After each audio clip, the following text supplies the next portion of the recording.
The sons of Mike Salvador, Felix and John, located the dry Tortuga pink shrimp grounds near Key West in 1949. A few years later, the massive brown shrimp fishery was developed in the offshore waters of the Gulf of Mexico.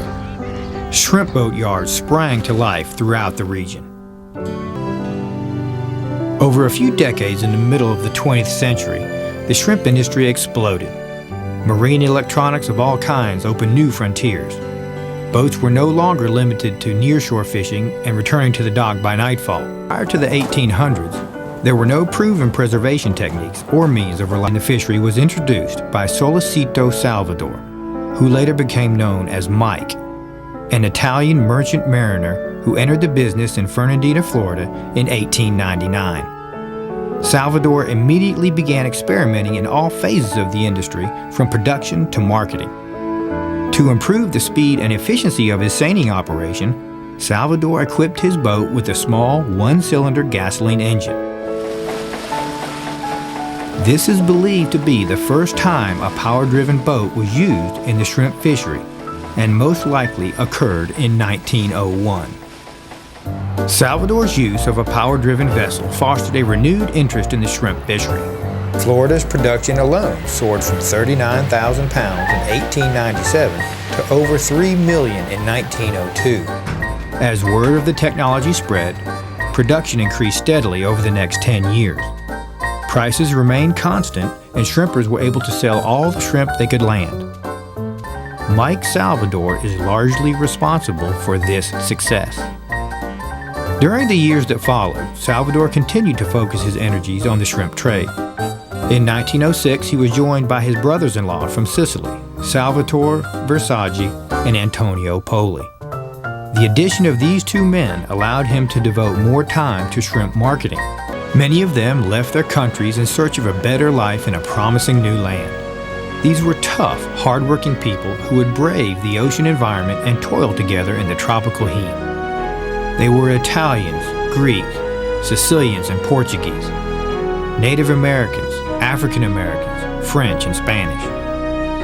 A new American yet global culture was emerging, developing a cohesive industry of essentially family-run businesses.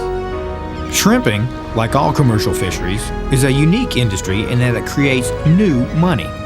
It actually builds the economic base. It doesn't just circulate existing money. By 1910, the shrimp industry in the southeastern U.S. was emerging as one of the most valuable among coastal counties. Some of the other industries it would attract include boat building yards and haul-out facilities, engine sales and machine repair shops, ice manufacturers and net makers, and marine hardware supply stores. Shrimp production in Fernandina increased an incredible 2,000-fold between 1897 and 1912. Originally developed in the mid-19th century by the English for the halibut fishery, the otter trawl was used to catch bottom-dwelling fish. The idea of using an otter trawl to catch shrimp in the U.S. seemed to appear simultaneously in two locations. A U.S. Bureau of Fisheries report states, "The application of the otter trawl to shrimp fishing in this country apparently was first attempted between 1912 and 1915. In 1912, and again in 1914, small otter trawls were used by the Bureau of Fisheries to collect marine forms for the Bureau's laboratory at Beaufort, North Carolina. The boats pulled one trawl and usually had a 1 or 2 man crew. Both 2- and 4-cycle engines were common. All were gasoline-fueled, typically generating about 15 horsepower. On the eve of America's entry, larger and more seaworthy, and added more horsepower to pull more and larger. Over a few decades in the middle of the 20th century, the shrimp industry exploded. Marine electronics of all kinds opened new frontiers. Boats were no longer limited to nearshore fishing and returning to the dock by nightfall.